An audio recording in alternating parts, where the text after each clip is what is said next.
Hello everyone, this is Farhanoor. I hope you all are doing well.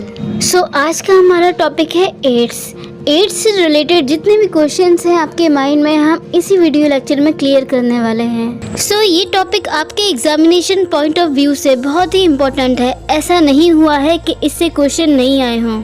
So without wasting time let's get started.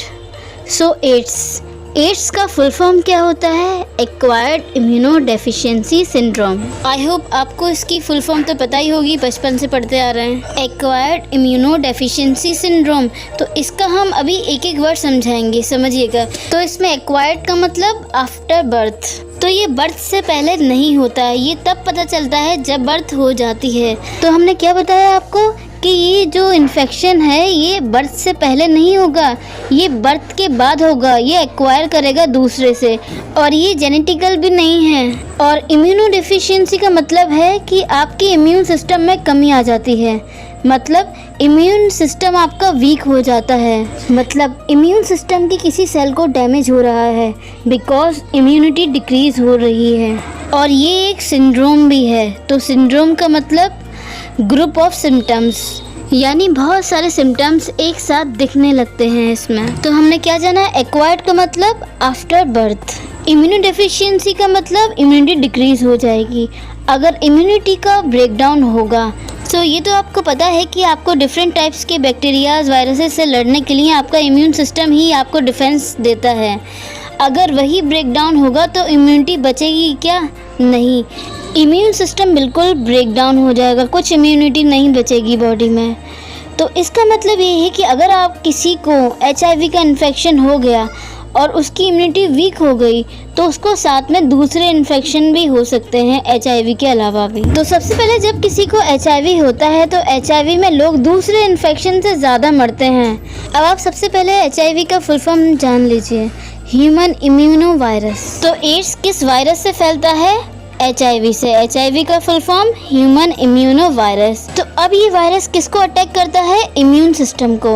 अब जब ये immune system को break down करता है तो हमें दूसरी डिजीज भी होने लगती हैं HIV के अलावा, जैसे निमोनिया, कैंसर, TB।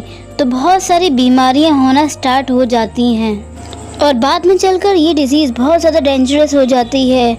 और ये जो डिज़ीज़ हैं ये इम्यून सिस्टम को इतना ज़्यादा ब्रेक डाउन कर देगी कि आपको और ज़्यादा बीमारियां लग जाएंगी दूसरी तरह की। और ये भी हो सकता है कि उन बीमारियों से पर्सन की डेथ भी हो जाए।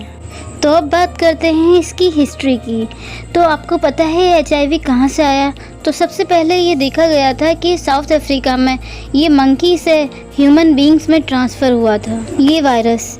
टाइम ऐसे ही बीतता गया, किसी को पता ही नहीं चला इस वायरस के बारे में। तो कुछ टाइम के बाद 1980 में अमेरिका में कुछ ऐसे सिम्टम्स पाए गए अजीबोगरीब से कुछ लोगों में। तो ये देखा गया कि कुछ इंडिविजुअल्स को न्यूमोसिस्टिक कॉर्नाई, ये एक निमोनिया कॉजिंग एजेंट है, ये देखा गया कि ये कुछ इंडिविजुअल्स को हो रहा है। तो ये न्यूमोसिस्टिक कॉर्नाई ये एक निमोनिया कॉजिंग एजेंट है, ये निमोनिया कॉज करता है। नॉर्मली ये ह्यूमन बीइंग को निमोनिया कॉज नहीं करता, ये बहुत रेयर पैथोजन है। बट ये देखा गया कि ये निमोनिया हो रहा है कुछ होमोसेक्सुअल इंडिविजुअल्स में, यानी गे लोगों में। तो ये देखी गई इन इंडिविजुअल्स में। अब वहाँ के लोगों ने ये सोचा कि ये तो बहुत रेयर टाइप निमोनिया है, नॉर्मली ये देखी नहीं जाती, तो ये इन इंडिविजुअल्स में क्यों देखी जा रही है? तो बाद में जब इन इंडिविजुअल्स का ब्लड टेस्ट हुआ तो पता चला ये HIV है इन होमोसेक्सुअल इंडिविजुअल्स में। अब लेट 1970s में ये भी पता चला कि ये वायरस ल्यूकेमिया भी कॉज कर सकता है। ल्यूकेमिया यानी ब्लड कैंसर, ठीक। तो जब ये पता चला कि ये जो वायरस है ल्यूकेमिया फैलाता है, इसलिए अमेरिकन्स ने इसका नाम स्टार्टिंग में ह्यूमन सेल ल्यूकेमिया वायरस 3 रख दिया। पर बाद में पता चला कि ये तो HIV की इन्फेक्शन से हो रहा है।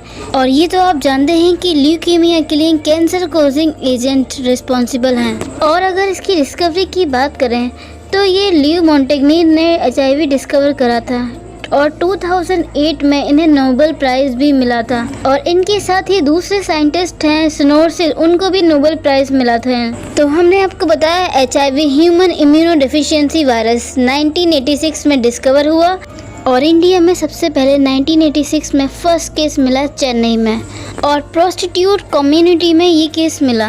So this is the history of HIV।